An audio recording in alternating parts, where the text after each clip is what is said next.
औज़ुबिल्लाहिमिनश्शैतानिर्रजीम बिस्मिल्लाहिर्रहमानिर्रहीम। आज के इस लेक्चर में हम पढ़ेंगे आयंस के बारे में। आयंस हम किसे कहते हैं? कोई भी चीज़ जिसके ऊपर पॉजिटिव या नेगेटिव चार्ज मौजूद हो, उन मटेरियल्स को हम कहते हैं आयंस।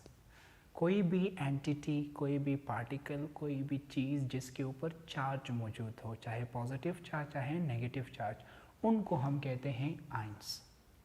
आयंस हमारे पास जो है दो तरह के हैं। एक को हम कहते हैं कैट आयन, दूसरा हमारे पास है an ion. Anything that possesses charge उसे हम कहते हैं आयंस। आयंस हमारे पास जो है दो तरह के हैं। एक को हम कहते हैं कैट आयन, दूसरा हमारे पास है एन आयन। कैट आयन हम किसे कहते हैं?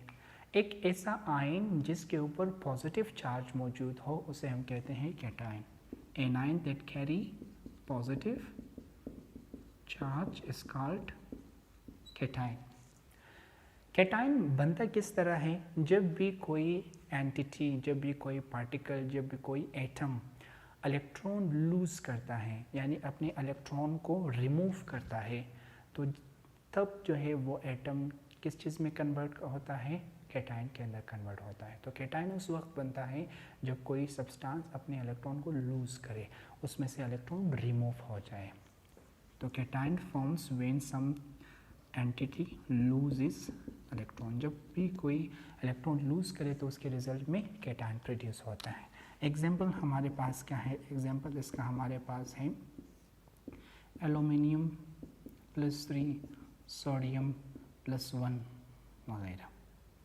ठीक है, तो ये था कैटायन। नेक्स्ट हमारे पास है एनाइन। एक ऐसा आयन जिसके ऊपर नेगेटिव चार्ज मौजूद हो उसे हम कहते हैं A9. Ion that carry negative charge उसे हम क्या कहते हैं? एनाइन कहते हैं।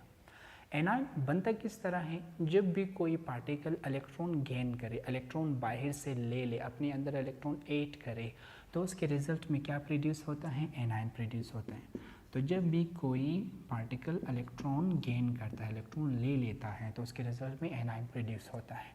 एग्जाम्पल हमारे पास क्या है एनाइन का? हमारे पास है क्लोरीन नेगेटिव, ऑक्सीजन -2। तो ये सारे हमारे पास क्या है? एनाइंस है। ये था आयंस और टाइप्स ऑफ आयंस। अब हम मूव करते हैं एक और टॉपिक के ऊपर जिसे हम कहते हैं मॉलिक्यूलर आयंस। नेक्स्ट हमारे पास है मॉलिक्यूलर आयंस। मॉलिक्यूलर आयंस हम किसे कहते हैं? एक ऐसा आयन जो बहुत सारे एटम से मिलकर बना हो, ऐसे आयंस को हम क्या कहते हैं? मॉलिक्यूलर आयंस कहते हैं। ऐसा आयन जो बहुत सारे एटम से मिलकर बना हो, ऐसे आयंस को हम कहते हैं molecular ions. Ion that is composed of many atoms, इसको हम कहते हैं मॉलिक्यूलर आयन। मॉलिक्यूलर आयन का दूसरा नाम क्या है? इसका दूसरा नाम है पॉली एटॉमिक आयन। इसका दूसरा नाम है पॉली एटॉमिक आयन। एग्जाम्पल हमारे पास क्या है? इसके एग्जाम्पल हमारे पास है कार्बोनेट। यहाँ पर आप देख ले, एक आयन है। कहाँ से पता चला है ये आयन है? क्योंकि इसके ऊपर चार्ज मौजूद है। और हमें कहाँ से पता चला कि ये एक मॉलिक्यूलर आयन है? क्योंकि इस आयन के अंदर बहुत सारे एटम्स मौजूद है। इसके अंदर 3 ऑक्सीजन एटम मौजूद है और 1 कार्बन, टोटल 4 एटम इसके अंदर मौजूद है।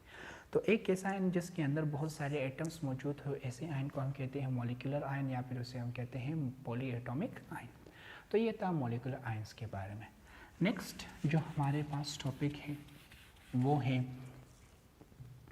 Ionic compound.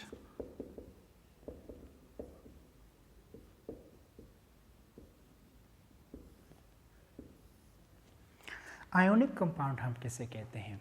एक ऐसा सब्सटेंस जो कैटायन और एनायन की कॉम्बिनेशन से मिलकर बना हो, ऐसे मटेरियल को हम क्या कहते हैं? आयोनिक कंपाउंड कहते हैं।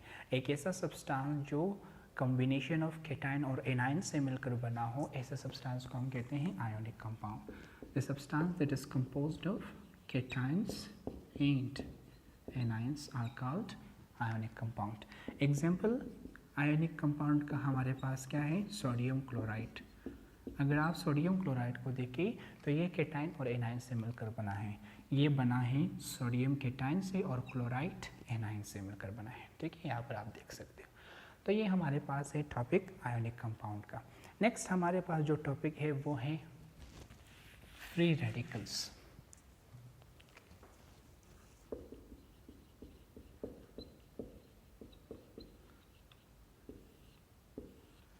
फ्री रेडिकल हम किसे कहते हैं? कोई भी सब्सटेंस या एक ऐसा एटम जिसके अंदर अनपेयर्ड इलेक्ट्रॉन मौजूद हो, ऐसे एटम या सब्सटेंस को हम क्या कहते हैं? फ्री रेडिकल कहते हैं। अनपेयर्ड इलेक्ट्रॉन से मुराद क्या? Unpaired electron. Unpaired electron means ऐसा इलेक्ट्रॉन जिसका कोई जोड़ी ना हो, जिसका कोई पेयर ना हो, ऐसे इलेक्ट्रॉन को हम कहते हैं अनपेयर्ड इलेक्ट्रॉन। या एक ऐसा इलेक्ट्रॉन जो अकेला हो, सॉलिटरी हो, अलोन हो, ऐसे इलेक्ट्रॉन को हम क्या कहते हैं? अनपेयर्ड इलेक्ट्रॉन कहते हैं। तो आपने ज़हन में रखना है कि किसी भी एटम के अंदर या किसी भी सब्सटेंस के अंदर अगर अनपेयर्ड इलेक्ट्रॉन मौजूद है, एक ऐसा इलेक्ट्रॉन मौजूद है जो अकेला है, तो ऐसे मटेरियल या ऐसे एटम को हम क्या कहते हैं? फ्री रेडिकल कहते हैं। मिसाल मैं आपको दूंगा क्लोरीन का। क्लोरीन को अगर आप उसके आखिरी शेल को देखें, क्लोरीन के आखिरी शेल को अगर आप देखें तो इसके आखिरी शेल में जो है 7 इलेक्ट्रॉन पाया जाता है। यहाँ पर अगर आप देख लें, ये 6 इलेक्ट्रॉन जो है जोड़े की फॉर्म में है, पेयर की फॉर्म में, लेकिन इसका ये वाला इलेक्ट्रॉन जो है वो क्या है? अकेला है, अलोन है। ठीक है, अनपेयर्ड है। तो ये एक एटम है जिसके अंदर अनपेयर्ड इलेक्ट्रॉन पाया जाता है। तो ऐसा एटम जिसके अंदर अनपेयर्ड इलेक्ट्रॉन मौजूद हो, ऐसे एटम को हम क्या कहते हैं? फ्री रेडिकल कहते हैं। और फ्री रेडिकल का निशानी क्या है कि उनके सिंबल के ऊपर, उनके नाम के ऊपर जो है एक डॉट लगा होता है, और ये डॉट जो है उस अनपेयर्ड इलेक्ट्रॉन को रिप्रेजेंट करता है। तो ये आज के टॉपिक जिसमें हमने फ्री रेडिकल और बहुत सारे टॉपिक्स के बारे में पढ़ा। Thank you.